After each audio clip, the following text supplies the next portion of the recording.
What wants to become can only ever begin in the present.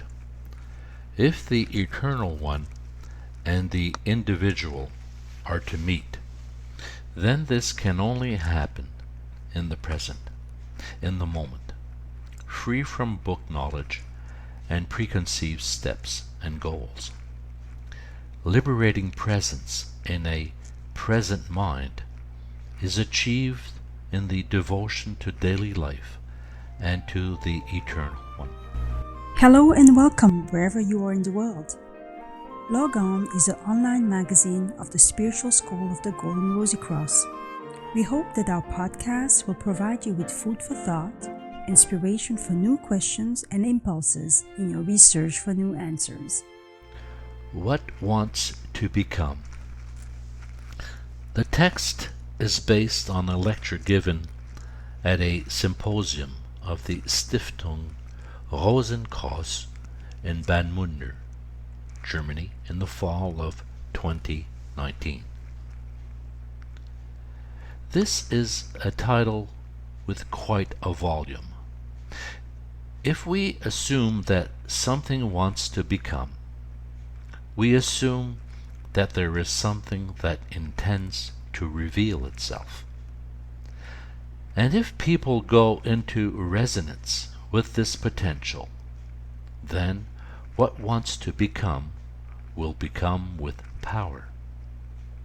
The thoughts I would like to share with you are born from my membership and involvement in the Golden Rosy Cross for over 35 years. I am 58 years old and have been actively connected with the Rosicrucian current for a large part of my life. First, I was youth leader for almost 20 years. That is, organizing events for young people who were close to the Rosy Cross through their parents. To a large extent, it was international work for me. Later, I was offered a position on a committee, the Presidium, which I have held for almost 10 years now. And for 6 years now, my wife, Sabine, and I have been the directors of the Bad Munder Conference Center in northern Germany. Here we organize about 30 events a year, with a total of about 8,000 overnight stays. We also have a seminar house which can be rented through Airbnb and is open to other spiritual teachers and trainers. At the moment, we work here with 8 full-time staff members, people who really put their lives, their presence, under the cause. From time to time there are arguments and positional struggles or misunderstandings, and we experience how all this dissolves when we let go of our own standpoint and surrender to the process. The project Golden Rosy Cross is a non-profit organization and therefore totally dependent on the cooperation of our members. And that is exactly where it is important that we learn the ability to communicate on the soul level, to really connect with each other, to appreciate each other, and to further develop such great projects like this.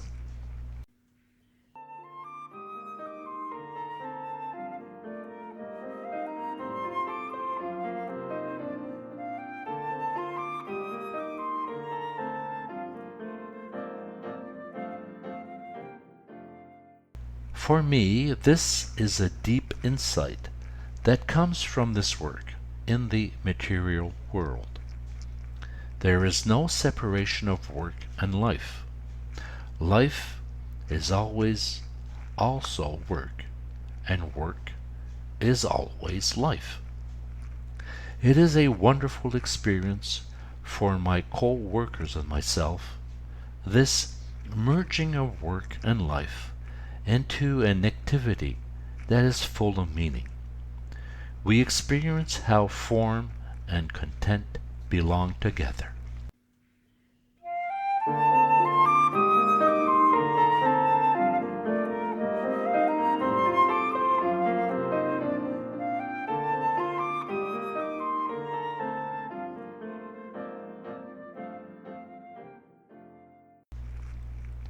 Life suddenly becomes spiritual progress.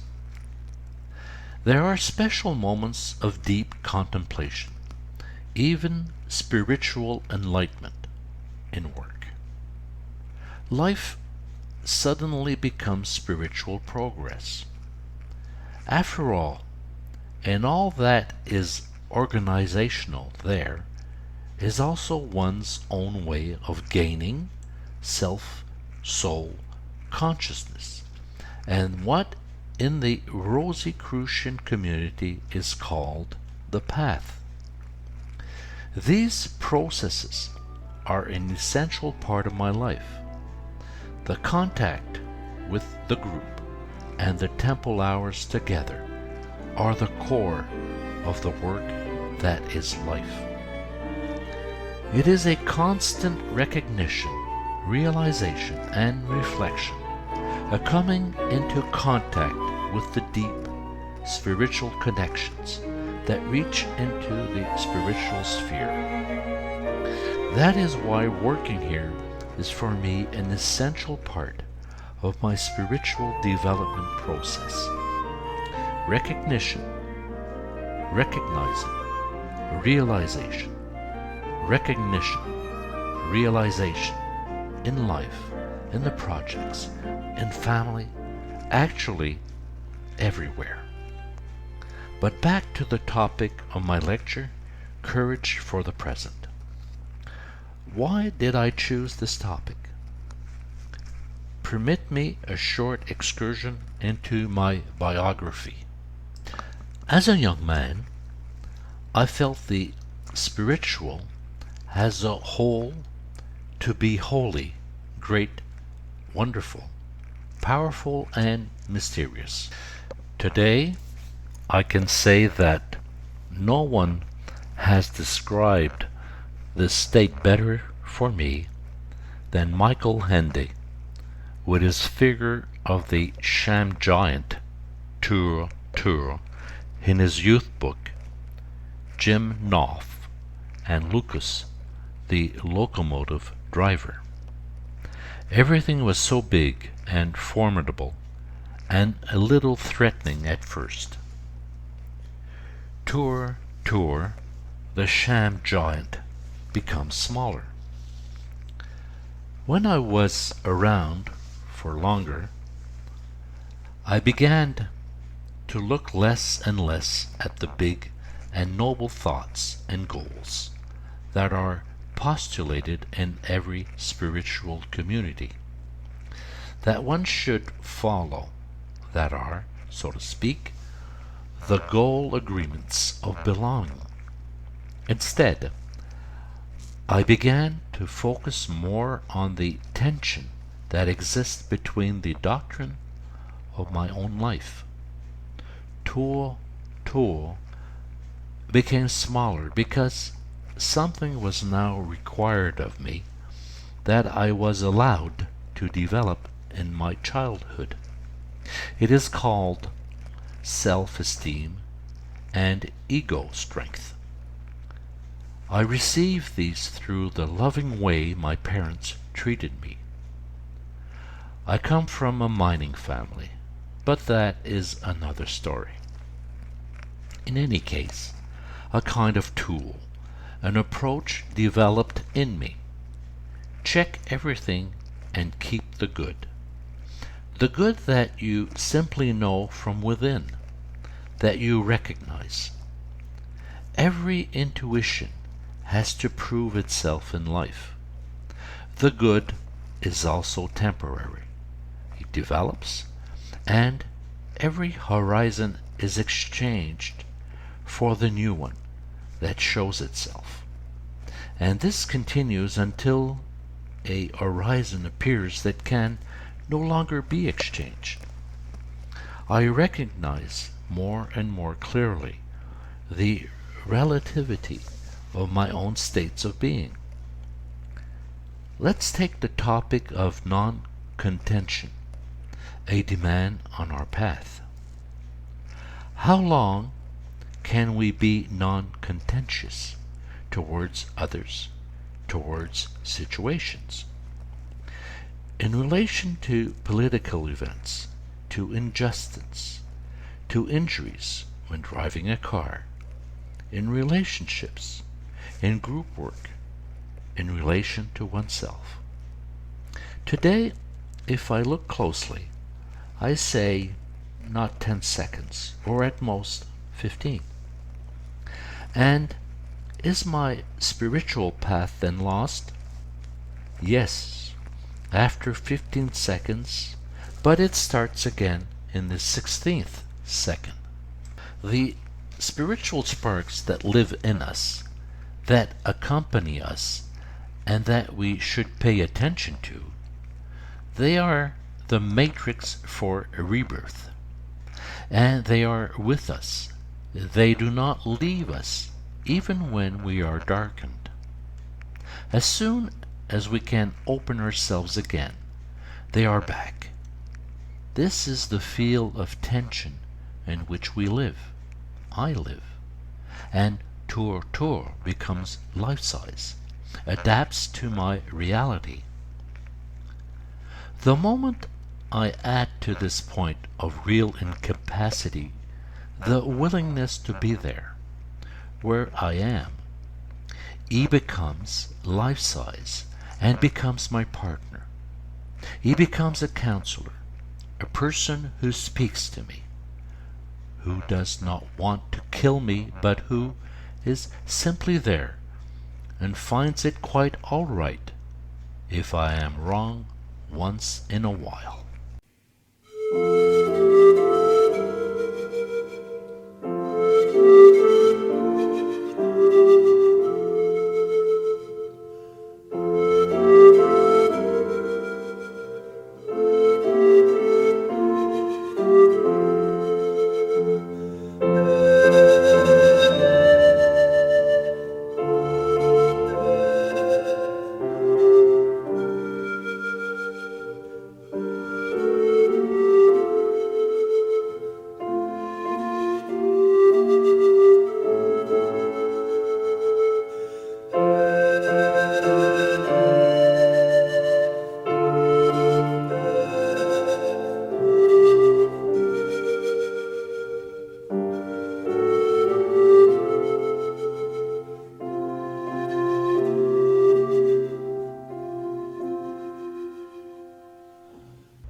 My claims, my noble thoughts of a path, a spiritual mastery, an enlightenment, my tour, daily coincide in reality with what is.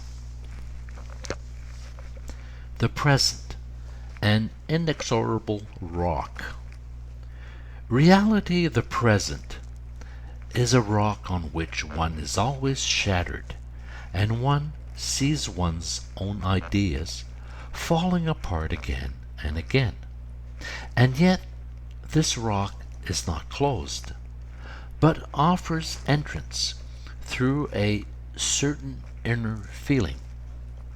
I call it silence or humility, readiness or presence. It is then as if the rock of the present opens and forms a space of knowledge. I am human, and I am allowed to be human, in contact with spiritual worlds, and a monad that wants to gain influence in me so that development can take place in the sense of an awakening.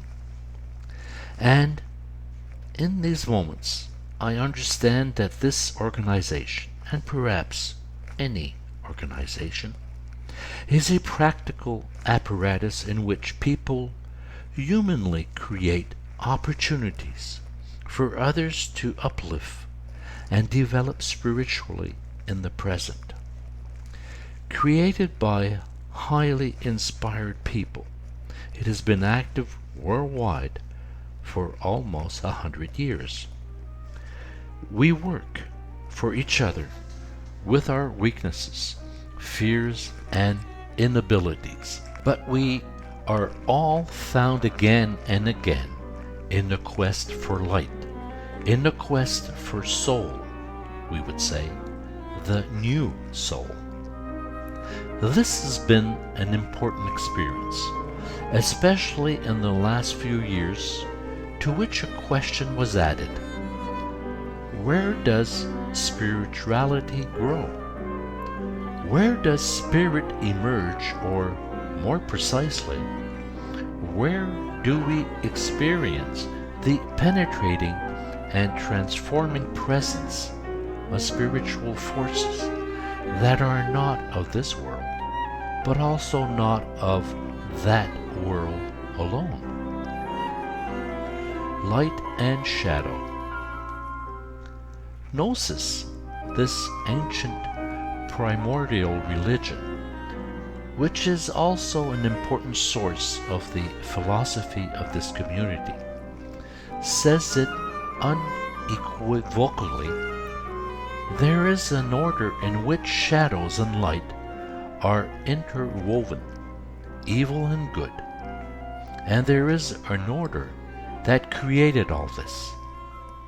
So there is an order of light and an order of light and darkness, so to speak.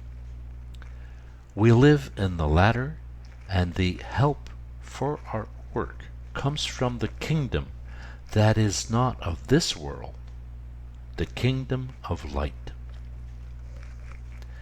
If our consciousness manages to rise into this field, then from there comes power for our path, for our inner rock in the present. For this power is in everything and can be recognized in everything. It is above all a rock in the present. The pneuma of which I speak is not a local state, but a vibration, a feel in which one participates by virtue of one's inner state. It is here and among us. We are penetrated by it. We have felt it today. This special silence, this special force that surrounds us here and can be experienced immediately when we are silent. The waves and the big sea. A few weeks ago, I had the pleasure of sitting on a beautiful beach in Brittany. There was a family with 4 children, all of different ages, playing. The oldest one was very close to the big waves and struggled to keep upright in them, but managed to do so. The smallest one tried the foothills of the waves. So everyone tried in his place, and behind the waves was the big sea, in which no one swam, but whose presence everyone felt. Which says nothing else but we approach the great field of the spiritual in our own way and in everyone's own speed. But in all this, we are constantly in and surrounded by it. So I come back to the question, where do we experience this penetrating force of the Spirit that carries everything? Where is the encounter with Him? Encounter, correctly thought, is encounter with the presence of the spiritual in time, with the presence of the nothing, because it seems unknown, but is nevertheless everything. The nothing of the Spirit. For us, human beings, the absolute light is darkness. It is the unknown, the darkness, the unground, the nothing. For steps into it, it takes courage, readiness, alertness, and truthfulness, qualities that are emanations of a being that is directed towards the presence of the nothing, the completely different and unknown. But let us not think of this as a nothing in the usual sense. The nothing of the Spirit is highly active, creative, dark substance, which is immediately there and becomes something in us, if it is possible, if we can let it in. This is how Meister Eckhart describes it. God wants to enter you. He is standing at the door, but you must let him in. Then out of this nothing can become everything. Not separation, but unity. This is then, as Meister Eckhart says, lose yourself in the nothingness, then you will be found in the light. Let us lose ourselves in the presence of the other, or through self-loss we attain the high spiritual individual who rises within us and makes us familiar with the nothing. A guide, a helper has risen. Where people can meet in this orientation towards the nothing, in silence possibly, there is everything. There is no separation, not between souls, not between people, not between movements and currents. In the presence of the spiritual, for which there are various names, individuality exists as an unrestricted expression of a single whole. This is what I want to say. The encounter with the pneuma, with gnosis, with the anointed spark, the Christ field, happens in the presence that can be courageously won. The presence can bring forth this one force again and again, make it visible, connect us with it. This one is the immeasurable ocean of abundance into which one rhythmically enters and is transformed into it. One lets oneself be changed so that everything else changes. A time will come. Finally, a thought that seems to me to be suitable for a view of what wants to become. A time will come in which unity is not a counterless mass, but a vibration that is carried by individuals who recognize themselves in it and who are completely independent of any organization, but not without organization, and who are standing in the present for humanity in a creating and renewing way.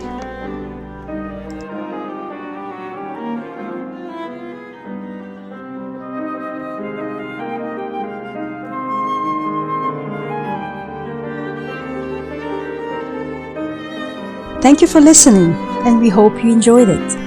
If you wish to support us in reaching more people, like our posts, rate us with 5 stars on iTunes, leave a positive comment where you can, or share our content on your social media.